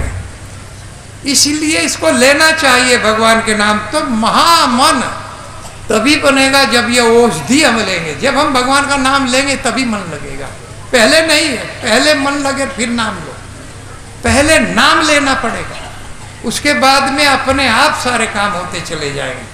तो नंद बाबा का जो मन था वो महामना बन गया, और जाता आह्लाद, और पूरा शरीर गदगद हो गया, आनंद से भर गया। आहूय विप्रान वेदान स्नात सुचिर अलग करता। तो क्या किया? आहूय बुलाए विप्रान ब्राह्मण। नंद बाबा ने खुशी में ब्राह्मणों को बुलाया, जो वेद ज्ञान में निपुण थे, जो हरि नाम में निपुण थे। सूची अलंकार, अपने आप स्नान किया और बहुत सुंदर सुंदर वस्त्र धारण किए, बहुत सुंदर वस्त्रों को धारण किया, इतने प्रसन्न थे। तो यहाँ पर विप्रान सबसे अर्थ है, कहा जाता है कि वैष्णव को बुलाना चाहिए ऐसे समय। घर में कोई भी फंक्शन होता है, कोई भी हम करें, किसी बच्चे का जन्मदिन मनाएं तो वैष्णव को बुलाना चाहिए, सबसे पहले उनका आशीर्वाद लेना चाहिए, उनको प्रसाद खिलाना चाहिए। यही कह रहे हैं कि विप्रान जो भगवान के ज्ञान में निपुण थे, शास्त्र युक्ति सुनिपुण दृढ़ श्रद्धा यार, उत्तम अधिकारी से ही तार ये संसार, जो शास्त्रों की युक्ति में भी निपुण है, हरि नाम के संबंध में उसे जानकारी है और भगवान में प्रगाढ़ श्रद्धा है, वो संसार को तारने की क्षमता रखता है, क्योंकि उत्तम कोटि भगवत प्रधान, जो कल बताया गया था, वो भागवत प्रधान है, भगवान का अतिशय प्रिय है। इसलिए ऐसे वैष्णव को घर में बुलाना चाहिए, उनका आशीर्वाद बच्चों को दिलाना चाहिए। अगर किसी शराब पीने वाले को बुला लिया और उसका आशीर्वाद ले लिया तो बच्चे पे असर कर जाएगा, किसी कामी व्यक्ति का आशीर्वाद दिलवा दिया तो असर कर जाएगा, क्योंकि वो आशीर्वाद देगा वो तो असर करेगा, लेकिन वैष्णव का आशीर्वाद होगा तो भक्त बनेगा, भक्त बन जाएगा। तो इस तरह से हमें जो भी हम घर में कोई आयोजन करें, कोई कार्यक्रम करें, तो भगवान के भक्तों को यही किया नंद बाबा ने कि भगवान के भक्त जो थे, विप्रान वैष्णव लोग जो थे, उनको बुलाया और जो सार है यानी सारे वेदों का, क्योंकि वो हरि नाम करते हैं, मूर्ख तुम्ही तुम्हार नहीं वेदांताधिकार, कृष्ण नाम मंत्र जप सदा यही मंत्र सार, क्योंकि ये मंत्र सारे वेदों का निचोड़ है, सार है, सारे ही ग्रंथों का सार है। अर्थात जो इसको जप करता है वो वेदों का भी जानता है, वो वेदों को जानता है, वेदों का ज्ञान उसको ऑटोमेटिकली है, और वो पहले वेदाध्ययन कर चुका है, आर्य समाजी रह चुका है और ज्ञान दे चुका है, बहुत बड़ा तपस्वी रह चुका है, बहुत बड़ा ध्यानी रह चुका है, उसके बाद में ये नाम लेगा, नहीं तो नाम नहीं मिल सकता। आप किसी की भक्त को देखिए, ये भागवत में वर्णन है, ये नाम ऐसे नहीं मिलता है, नहीं तो लोग अगर कोई ले जाएगा तो खूंटी पे टांग देगा, करेगा तो 2 दिन करके फिर छोड़ देगा। वही व्यक्ति इसको कर पाएगा जो पहले ये सब कर चुका है, जो पहले बड़ी बड़ी तपस्याएं कर चुका है, बड़ा बड़ा जो पुण्य कर्म कर चुका है, उसके पुण्य बहुत ऊंचे हो गए हैं, जो बहुत बड़ी बड़ी ध्यान तपस्याएं कर चुका है, ये वो कर चुका, तब ये इसको लेगा। ये शाम त्वंत गतम पापम पुण्य नाम जन्मन कर्मणाम ते द्वंद मोहनिर्मुक्ता भजनते माम दृढ़ता, भगवान कहते हैं अर्जुन, वही व्यक्ति मेरे भजन में दृढ़ हो सकता है जिसके पाप कर्म नष्ट होकर पुण्य बहुत बढ़ गए हों, और जो ये सब कर्म कर चुका है वही इस नाम को जप पाएगा। हरे कृष्णा कृष्णा कृष्णा हरे हरे, हरे राम राम राम हरे। इसलिए कह रहे हैं विप्रान वैष्णव को बुलाइए।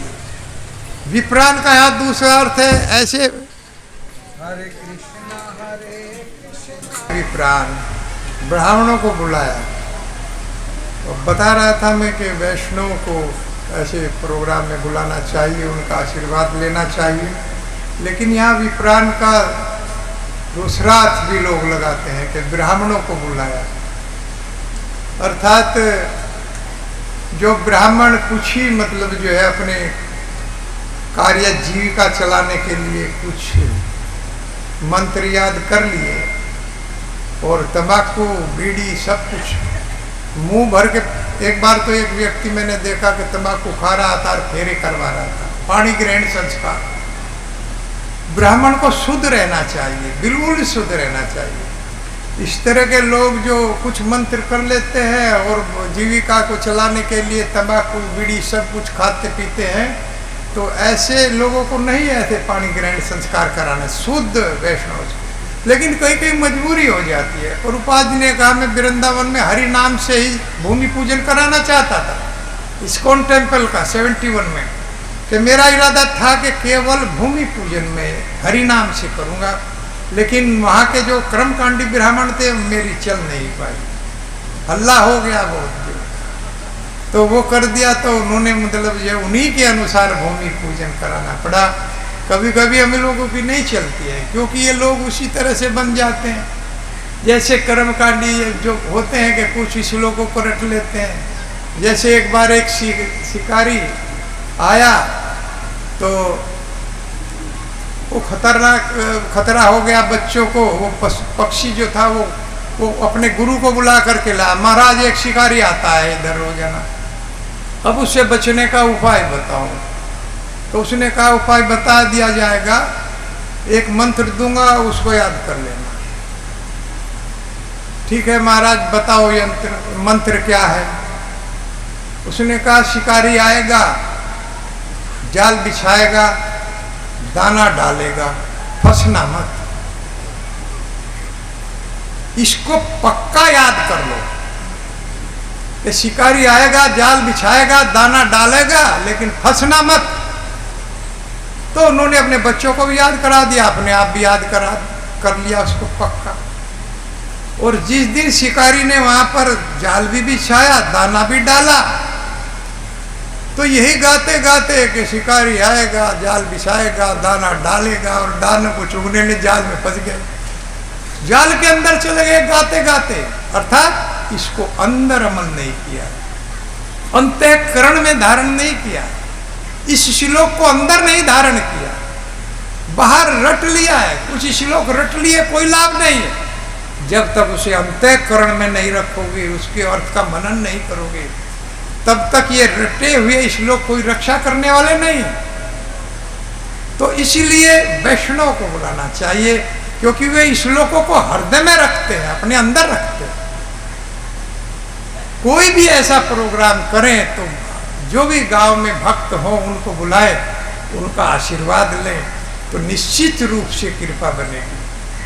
तो ब्राह्मण और सुचि अपने आप जो है बहुत सुंदर वस्त्र बाबा ने पहने, नंद बाबा ने वश्या सित्वा ईश्वनी यत्न जात कर्मा आत्मजा, और अपने पुत्र का जात कर्म करने लगे। उसके बाद में जात कर्म किया और विधिवत पितृ देवान अर्चनम, और विधि विधान के साथ में अपने पितरों की और देवताओं की पूजा किया।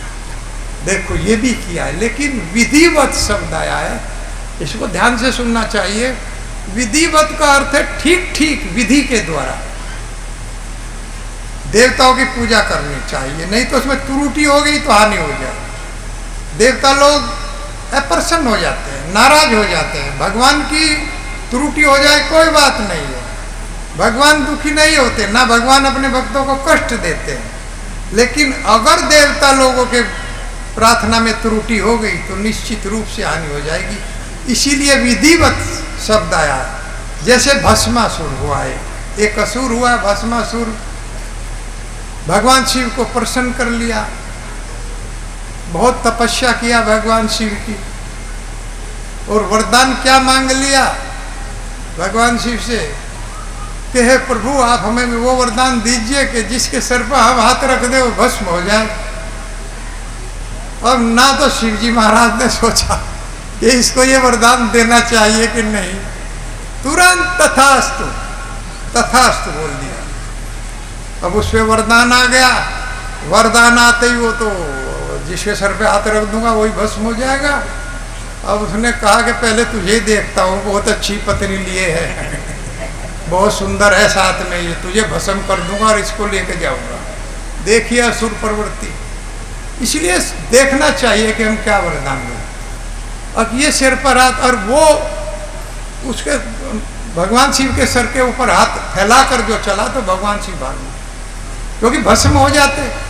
तो भगवान शिव आगे आगे और भस्मासुर पीछे पीछे, दोनों जा रहे हैं। तो भगवान कृष्ण ने देखा, अरे मेरे भक्त पर बड़ी विपत्ति है, बहुत बड़ी विपत्ति आ गई। तो भगवान कृष्ण एक बालक का, ब्रह्मचारी बालक का भेष बना करके पहुंचे और कहने लगे, अरे शकुनी के पुत्र, ओ शकुनी के पुत्र। अब भस्मासुर के पिताजी का नाम शकुनी था, शकुनी। तो उन्होंने देखा कोई भाई जानने वाला है जो मेरे पिताजी को जानता है, तो रुक गए। क्यों, क्या बात है कि कहाँ भाग रहे हो? कि जिसके पीछे भाग रहा, बहुत सुंदर स्त्री ले रहा है, इसे भस्म करूंगा। अरे भस्म करेगा, पागल बन रहा है, भस्म कहाँ करेगा? इस पर ना कुछ भी देखा नहीं, क्या ले रहा है ये खाल लपेट रहा और ऐसे ही फिर रहा। पागल है, इसके पास कुछ नहीं है, वरदान झूठ बोल दिया। वरदान कहा दिया है, सर्वस्व श्याम हृदय सन्निविष्टो, भगवान अंदर बैठेंगे, तुरंत बुद्धि भ्रष्ट कर दी कि नहीं आप चेक कर लो भाई, अपने सर पर हाथ रखो, चेक कर लो। उनने अपने सर पर हाथ रखा हो कसम, क्योंकि बुद्धि भगवान तो हृदय में बैठते हैं ना, वो वहीं से बदल देते हैं। सर्वस्व श्याम हृदय सन्निविष्टो, तो उसका भी हृदय बदल दिया और कहा कि अपने सर पर चेक कर लो, हाथ रख के उसने अपने सर पर रखा तो तुरंत भस्म हो। इस तरह से भगवान अपने भक्तों की रक्षा करते हैं। लेकिन देवता लोग नहीं सोचते, नहीं देखते कि ये वास्तव में हमको वरदान देना चाहिए कि नहीं देना चाहिए। इसी तरह इंद्र देखिए कितनी अपनी छोटी सी पूजा से नाराज हो गया इंद्र। ब्रजवासी हर बार इंद्र की पूजा करते थे, भोग लगाते थे, वर्षा देता है हमको। भगवान कृष्ण जब बालक थे तो उन्होंने कहा पिताजी ये पकवान किस लिए बन रहे हैं बाबा, कि भैया ये इंद्र जो है हमको वर्षा देता है, हम हर वर्ष इसकी पूजा करते हैं, इसको भोग लगाते हैं, कि इसको भोग की क्या आवश्यकता है, हमारी रक्षा तो हमारी गाय चरती हैं, रक्षा करता है, ये गिरी गोवर्धन जो है ये करता है हमारी रक्षा, इसको भोग लगाओ, इसको लगाइए। कि नहीं बेटा इसको नहीं, ये नाराज, अरे नाराजी देखी जाएगी, पहले तुम इसको गिरी गोवर्धन को भोग लगाओ। तो सारा जो पकवान बना था भगवान गोवर्धन को भोग लगवा दिया, और वो गोवर्धन भगवान सारा ही तो खा गए, आमी और लाओ सब खा करके, और फिर निश्चित हो गए कि ये रक्षा करते हैं। लेकिन उधर इंद्र नाराज हो गया, इतनी सी बात से नाराज हो गया, और तुरंत भयंकर वर्षा किया, इतनी वर्षा किया 7 दिनों तक प्रलय के समान बादल बरसे। लेकिन भगवान ने उसी गोवर्धन को अपनी एक उंगली पर उठा लिया ब्रजवासियों की रक्षा के लिए। क्या कोई आज का भगवान ऐसा कर सकता है? कुछ लोग तो अपने नाम के सामने भगवान लिखने लगे हैं। छोटा सा कोई चमत्कार दिखाया और वह भगवान हो गया, हम भी उनकी पकड़ में आ जाते हैं कि बहुत अच्छे महाराज हैं। तो इस तरह से एक उंगली के ऊपर 7 दिन तक भगवान ने, आज भी 21 किलोमीटर की परिक्रमा है, उस गिरी गोवर्धन को उसको उठा रखा और गोपियों की, ग्वालों की, सारे ब्रजवासियों की रक्षा को किया। तो इस तरह से देवता लोग जो है जब नाराज हो जाते हैं तो ये जो है दुख देते हैं, कष्ट देते हैं। लेकिन भगवान ऐसे हैं इतने दयालु कृपालु कि वो कभी कष्ट की नहीं सोचते। कृष्णा कहे आमी भजे, मांगे विषया सुखा, अमृत छाड़ी विषया मांगे, यही बड़ो मूर्खा।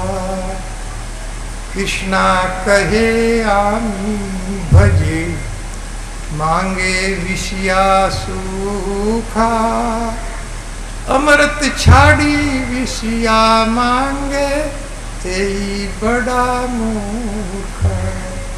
आमी बिग एई मूर्खा, आमी बिग एई मूर्खा, विषया की नो दीबो, सब चरण अमृत दीबो, विषया भूलो ईबो, सब चरण अमृत दीबो, विषया भूलो ईबो।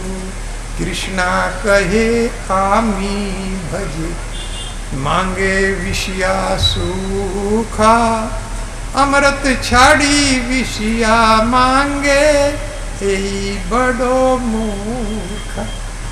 भगवान कहते हैं कि जो मेरा नाम भजते हैं, कृष्ण कहे आमी भजे, और विषय सुख अगर वो मांगे, अगर कोई ऐसी वस्तु वो मांगे जो मैं जानता हूं मेरे भक्त को क्या करेगी, हानि करेगी, तो मैं उसको नहीं देता। क्यों? क्योंकि आमी भी गई मूर्ख। अगर मेरा भक्त मूर्ख है तो मैं तो मूर्ख नहीं हूं, मैं तो ज्ञानी हूं।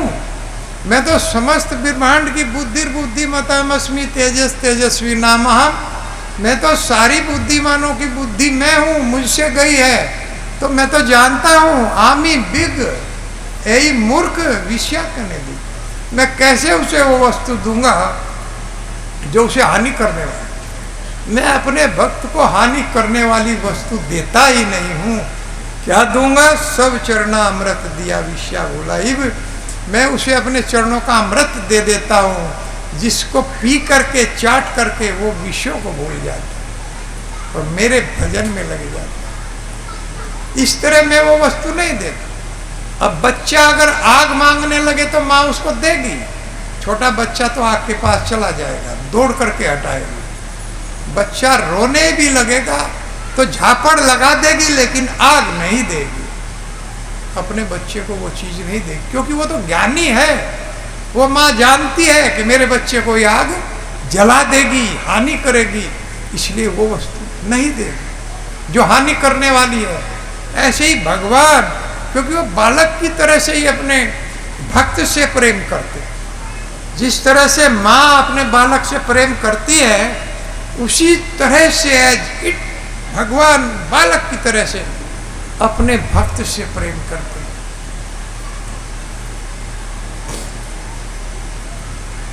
कैसे है वो चौपाई थी?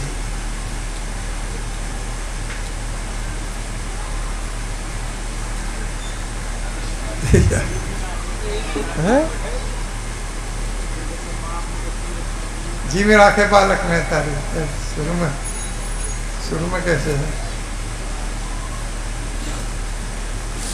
मैं अपने भक्त से ऐसे ही प्रेम करता हूँ, जिस तरह से माँ अपने बालक से प्रेम करती है, उसी तरह से वो रक्षा करती है, तो उसी तरह से मैं रक्षा करता हूँ। जी में राखे बालक में तारी, करोड़ भय सूत पर माता, प्रीति करे नहीं पिछली बाता। तो माता अपने बालक से जितना प्रेम करती है, करोड़ हुए पे इतना प्रेम नहीं करती। जब बच्चा बड़ा हो जाता है तब इतना प्रेम नहीं करती है, लेकिन क्योंकि छोटा बच्चा पूरी तरह से माँ के ऊपर डिपेंड रहता है, और वो सोच लेती है बड़ा हो गया है, अब अपने आप अपना काम कर लेता है, तो फिर इतना प्रेम नहीं करती है। करऊं सदा तिनकी रखवारी, करऊं सदा तिनकी रखवारी।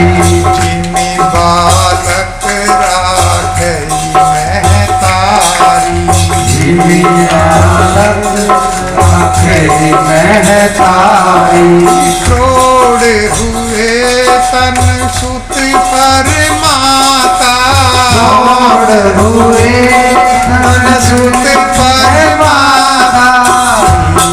करई नहीं पिछली बाता, करई नहीं पिछली बाता। रोड हुए पर माता उतना प्रेम नहीं करती है जो बालक के साथ करती है। इसी तरह से मैं तो सदैव अपने भक्त की बालक की तरह से रक्षा करता हूँ, बालक की तरह से प्रेम करता हूँ। तो भगवान कोई त्रुटि देखते ही नहीं। भगवान के ना इस मंत्र में त्रुटि है और ना भगवान कोई त्रुटि देखते हैं। भगवान कहते हैं मंत्र तंत्र छिद्रम देश काल अर्ह वस्तुतः यत करोति निश्छिद्रम अनुसंकीर्तन तव संकीर्तन। इस संकीर्तन में, इस भगवान के नाम में कोई त्रुटि नहीं है। जबकि कर्मकांड में त्रुटि, ज्ञान कांड में त्रुटि, ध्यान कांड में त्रुटि, और है यज्ञ जो करते हैं उसमें जो घी है उसमें त्रुटि, सामग्री जो लाते हैं उसमें त्रुटि, और अन्यत्र मंत्रों के उच्चारण में त्रुटि। सब जगह त्रुटि है इस जगत में, कहीं शुद्धता नहीं है। लेकिन मेरे इस नाम में, मंत्र में कोई त्रुटि नहीं है। और पहले भी उदाहरण दिया गया है कि मरा मरा कह करके पार हो गया जो है रत्नाकर डाकू, वाल्मीकि बन गया। तो इसीलिए इस भगवान के नाम को हम लोगों को अपनाना है। तो देवता लोग अति शीघ्र नाराज हो जाते हैं। इसलिए भगवान के मंत्र को लो, भगवान का नाम लो, कृष्ण की उपासना करो। तो इस तरह से आज ये हम नंदोत्सव मना रहे हैं। तो धिनु नाम नियुते प्रदाद्येभ्य सम लक्ष्यते तिलाद्री सप्त रत्नो अघासात कोम्भा वरा वर्ता। अर्थात खुशी में क्या किया, धेनु, धेनु नाम नियुते, नियुते 2 लाख धेनु, 2 लाख गाय नंद बाबा ने प्रदात ब्राह्मणों को दान में दे दिया। 9 लाख गाय थी बाबा नंद को, तो 2 लाख गाय, और कैसे दिया, सम अलंकृत, बड़े बड़े अलंकारों से उन्हें सोने चांदी से ढक करके दिया। उनके सींगों को सोने से सजाया गया, उनके वस्त्रों को हीरे से सजाया गया। उसके बाद में 2 लाख गाय दी गई और तिल के 7 पर्वत बनाए गए। उन पर्वतों को भी हीरे मोती से सजाया गया, और वो पर्वत तिल जो है सब में बांटा गया, दान में दिया गया, जिसके हिस्से में जो भी मिल गया। क्योंकि भगवान के प्रकट होते ही बहुत बड़ी धनाढ्य से भर गया था गोकुल। गोकुल वृंदावन में धन की देवी लक्ष्मी जी प्रकट हो गई थी, क्योंकि भगवान के साथ ही लक्ष्मी जी प्रकट हो गई, वो नहीं रह सकती भगवान बिना। और हो सकता है कि क्योंकि विष्णु के साथ में रहती हैं तो वैकुंठ में हो, लेकिन सहस्त्र संभ्रम सेव्यमानम गोविंदम आदि पुरुषम तमें भजामि, लाखों लक्ष्मियां भगवान के साथ में रहती। तो इसलिए गोकुल में भी लक्ष्मी आ गई, और देखा, जब भी कोई देखता था, मान लिया किसी के घर में 10 हीरे रखे हैं तो 100 हीरे बन गए। किसी के यहाँ 1 हार रखा हुआ है संदूक के अंदर बड़ा छिपा करके, तो 10 हार बन गए। अपने आप हीरे सोने चांदी की बढ़ोतरी हो गई, क्योंकि लक्ष्मी जी प्रकट हो गई। और भगवान के प्रकट होते ही लक्ष्मी जी भी आ गई। इस तरह से गाय को सजा दिया गया, तिलों के पर्वत बनाए गए और दान में दिया गया है। इस तरह से बांटा गया है, इतनी समृद्धि आ गई। गोपी गीत का एक पहला श्लोक है, वो पूरा तो मुझे याद नहीं, कहीं भूलूंगा तो बताना। उसमें यही है कि लक्ष्मी जी प्रकट हो गई है और गोपियां खोजती फिर रही हैं, भगवान को ढूंढ रही है। भगवान छुप गए तो सब जगह देखती। जयति तेधिकं जन्मना बिरजा, जयति तेधिकं जन्मना बिरजा,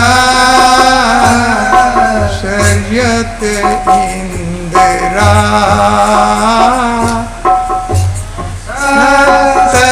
तदर्कही, शर्यत इंदिरा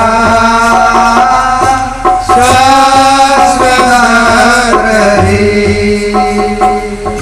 दैत दर्शता दीक्षुता विका, दवै विश्वका दीक्षुता विका, तवै धरता सवा त्वां विचिन्वते, धरता सवा विचिन्वते, जयति तेधिकं जन्मना बिरजा,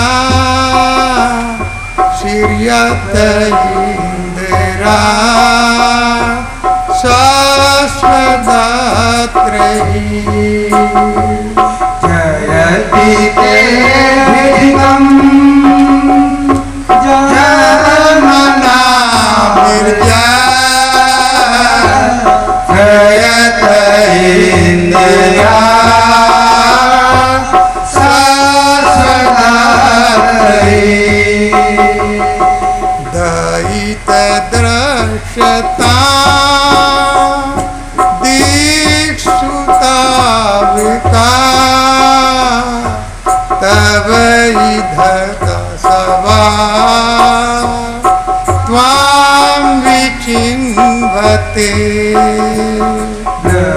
करती दृश्यता दीक्षुता बता परिचिता सभा स्वामी चिन्हते। गोपिया गोपी गीत का पहला श्लोक है।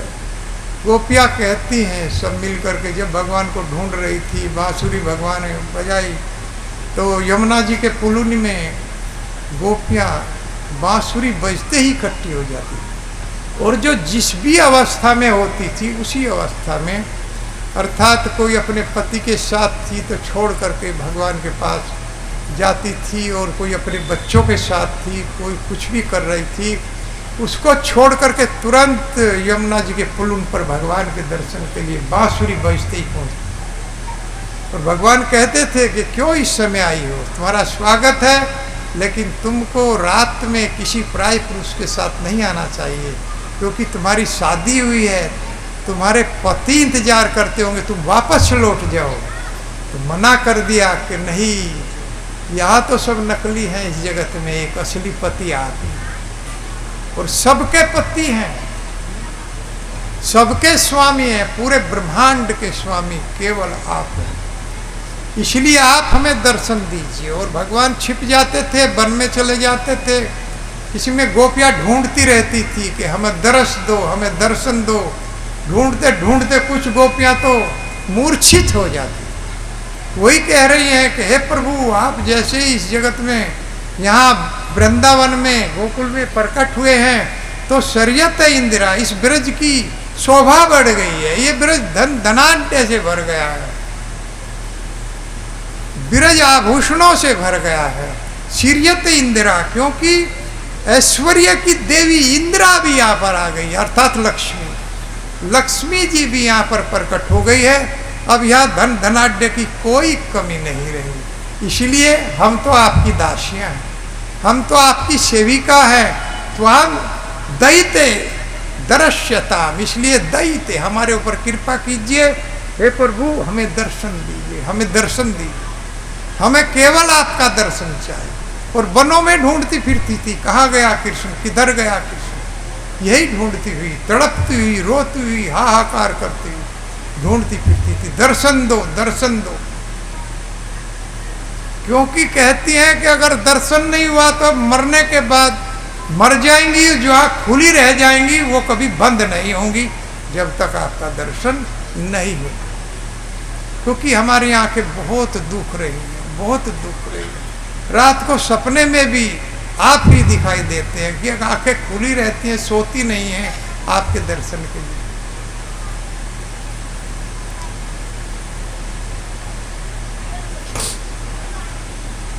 जैसे अखियाँ खुल गया ना उसको, बहुत सुंदर सुंदर सी लोग इन दुखियान को ना चैन सपने हु मिलो, तासो सदा व्याकुल विकल अकुलाएगी। इन दुखियान को ना चैन सपने हु मिलो, तासो सदा व्याकुल विकल अकुलाएगी। सदा सदा व्याकुल विकल अकुलाएगी।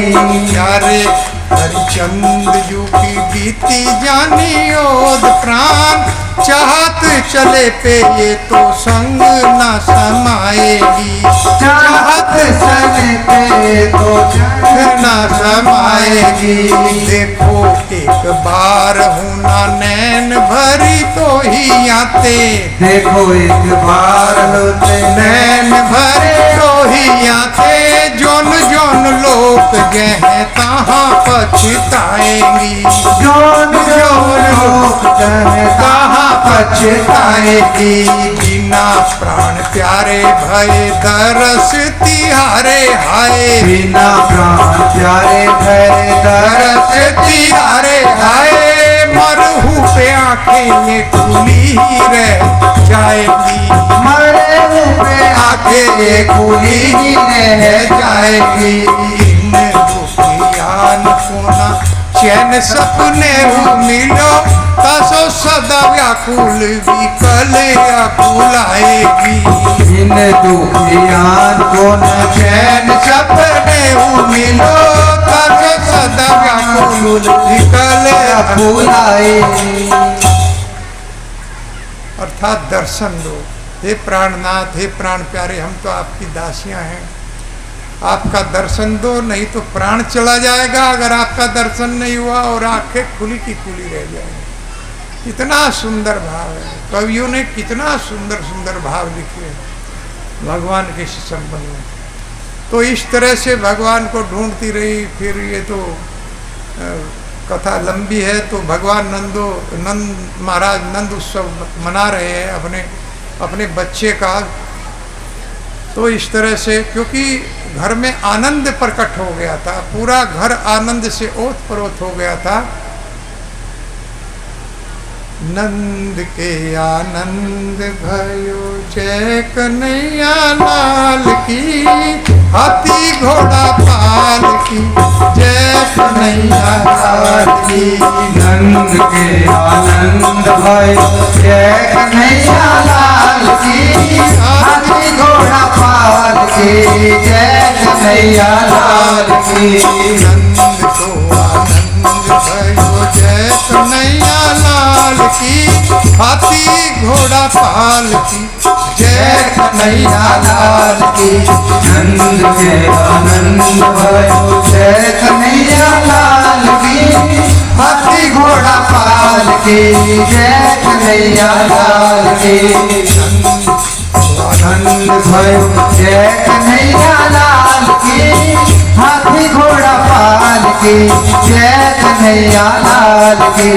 हाथी घोड़ा पाल की जय कन्हैया लाल की। जय कन्हैया लाल की जय कन्हैया लाल की, हाथी घोड़ा पाल जय कन्हैया लाल की जय कन्हैया लाल की जय कन्हैया लाल की। हाथी घोड़ा पाल की जय कन्हैया लाल की। नंद को लाल भयो नंद, यशोदा को लाल भयो यशोदा को लाल भयो यशोदा को लाल भयो जय कन्हैया लाल की, हाथी घोड़ा पाल की जय कन्हैया लाल की। हाथी घोड़ा पाल की जय कन्हैया लाल की। आनंद भयो जय कन्हैया लाल की, हाथी घोड़ा पाल की जय कन्हैया लाल की। नंद के आनंद भयो जय कन्हैया लाल की, हाथी घोड़ा पाल की जय कन्हैया लाल की। हरे कृष्ण कृष्ण कृष्ण हरे हरे, हरे राम राम राम हरे हरे। हरे कृष्ण कृष्ण कृष्ण हरे हरे, हरे राम राम राम हरे हरे। हरे कृष्ण कृष्ण हरे हरे, हरे राम राम राम हरे हरे। हरे कृष्ण कृष्ण कृष्ण हरे हरे, हरे राम राम हरे हरे। हो नंद लाल की जय, यशोदा लाल की जय। हो नंद लाल की जय, यशोदा लाल की जय। हो नंद लाल की जय, यशोदा लाल की जय। हो नंद लाल की जय, यशोदा लाल की। गोकुल में आनंद भयो जय कन्हैया लाल की। गोकुल में आनंद भयो जय कन्हैया लाल की। गोकुल में आनंद भयो जय कन्हैया लाल की। गोकुल में आनंद भयो जय कन्हैया लाल की। नंद के आनंद भयो जय कन्हैया लाल की। नंद के आनंद भयो जय कन्हैया लाल की। नंद के आनंद भयो जय कन्हैया लाल लाल की नंद के आनंद भयो जय कन्हैया लाल की आनंद उमंग भयो जय हो नंद लाल के आनंद उमंग भयो जय कन्हैया लाल की नंद के आनंद भयो जय कन्हैया लाल की नंद के आनंद भयो जय कन्हैया लाल की हरे कृष्णा कृष्णा कृष्णा हरे हरे हरे राम राम राम हरे हरे हरे कृष्णा कृष्णा कृष्णा हरे हरे हरे राम राम हरे हरे। तो इस तरह से नंदोत्सव मनाया गया। तो अभी आज का समय हो गया है, अभी नंदोत्सव